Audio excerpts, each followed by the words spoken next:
Hey everybody, my name is Rudy Blair. I'm your host tonight for Songbird North Black History Month concert. It's going to be hot because we've got 4 great performers. We got Neffy, we got Gary Beals, Tika, and of course Maestro Fresh Wes. What was the first original that you wrote? Oh, it was called Gain Your Love Again, and I was 12. And apparently I was in love. My parents used to play a lot of soul classic artists, some Otis Redding, some Al Green, Aretha Franklin. I'm inspired by that music. You know, you can feel that music. And you asked me who the song is about. Yes, who's the song about? It's very private. The sample says hip hop, drop the needle, embodied hip hop. Like, I'm on the East Coast right now. Where did we get that sample from? A group called Haywire out of Prince Edward Island. I've been sampling Canadian records for a long time, especially rock records in my earlier, career. We have to thank Songwriters Association of Canada, Factor, thank you, and of course, SoCan Foundation. Hey, what's up? I'm Mikhail, and I'm a pro member with the Songwriters Association of Canada. I'm a pro. I don't know what genre I'm making anymore. A very straight, clear, like I'm doing trap or I'm doing this. I think that's kind of become a little boring for me and maybe for listeners too. So I'm mixing. If I don't mix everything up and make something so interesting that I don't even know what to call it, but I just love it, then like I feel like I'm just making another record that's not really going to change anything. From day one, like right when I met him at the S.A.C, we kind of, at the end of the day, we'd play each other some stuff. And he was already a cool cat. Like we chatted in lunchtime and whatever, and he was a cool kid. But then we got to share some of our music, and I was like, that kid's got something. Like that kid's dope. And he had a sound that I wanted to get into. And I guess whatever I was playing, he was thinking the same thing. He was like, that kid's dope. He's like, man, I gotta team up with that kid and make some of that type of stuff. So right away we kind of just expressed that, and then we teamed up and we probably made the greatest music of our lives. Like really, really good stuff that's about to come out.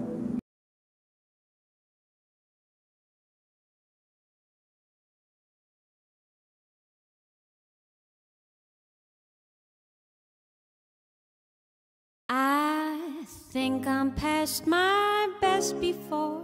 Welcome to the Songwriters Association of Canada's Celebration Series, Women of Bluebird North. Have to take me off the floor with all the other sour women. We are here, of course, thanks to the S.A.C, who has been presenting Bluebird North and Songbird North for 27 years. So when is the next Liz Rodriguez solo album? That's what I want to know. It's like the forever album that never gets made.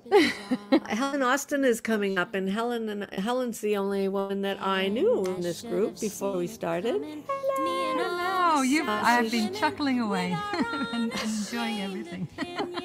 I loved reading about your journey, Alicia, into exploring the power of creativity and wanting to empower other young women. I think there's, a deep conviction of knowing how significant sound and music can be used for communication, for healing. Kayla.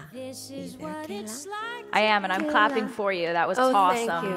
I love that lyric that you had in there, that you know it's right when it makes you cry. And that's kind of what happened to me. I just kind of sat at the piano and I just started.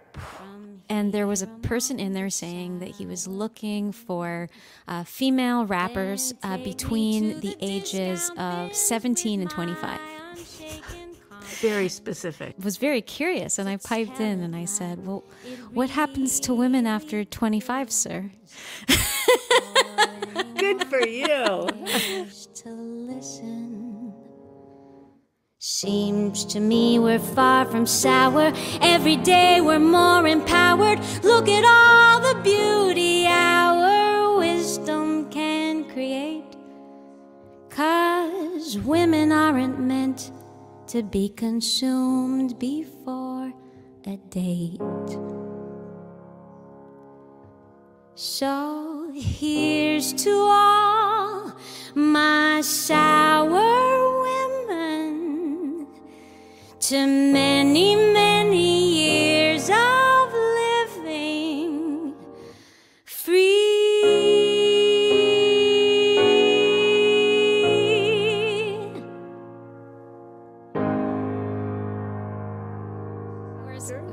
SOCAN Foundation. And the SOCAN Factor, Foundation. Songwriters.ca.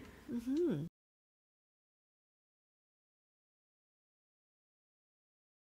People chiming in from different parts of Canada. This is so cool, so exciting. I'm going to give you the whole complete list of everything that can possibly happen within my 9 to 6. Beauty Day in Ontario, hi from Vancouver, Regina, Ottawa, London, the prairies of Alberta, Edmonton. We're here to spread positivity. I hope you guys learned something from this and have a lot of fun. So we're going to be talking about the do's and don'ts of collaborative songwriting. Talk about ways to break into the business. Is what makes a song a hit song?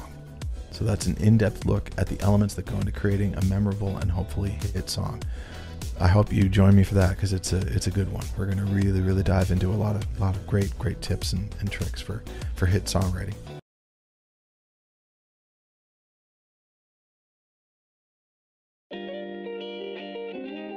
Hello. I am Denise Dion, and I am a pro member with Songwriters Association of Canada. Dion got that sauce. Don't overthink it. Really find comfort in your own skin, and just fall in love with the process. Because there's a lot of beauty that you'll find in that if you just kind of stop and just pay attention. Yeah, just really soak that up.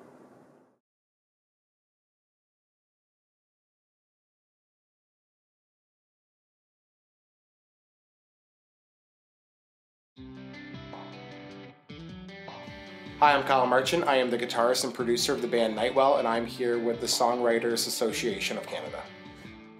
It's a hard thing to say.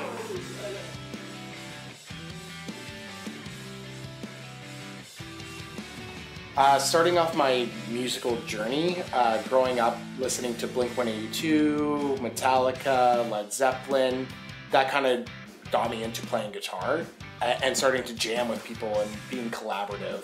My musical interest grew from there, and when I was in high school, starting to listen to a lot of scene bands like From First to Last, getting into Slipknot.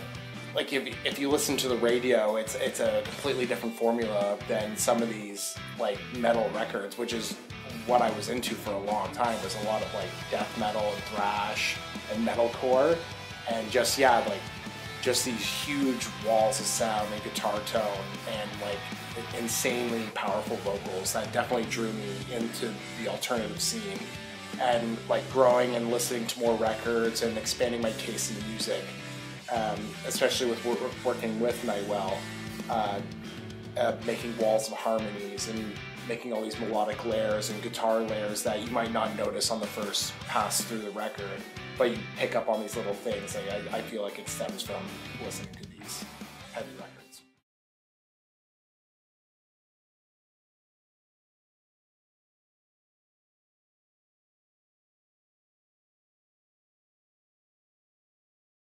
Hey everyone, my name is Story, and I am a pro member with the Songwriters Association of Canada.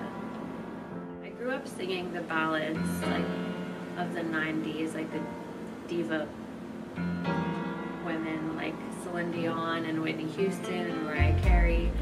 And then Lauryn Hill came out and I fell in love with her and the Fugees and started getting interested in hip hop. And then I studied opera in university. And studying opera brought me into this whole realm of the learned kind of musicianship.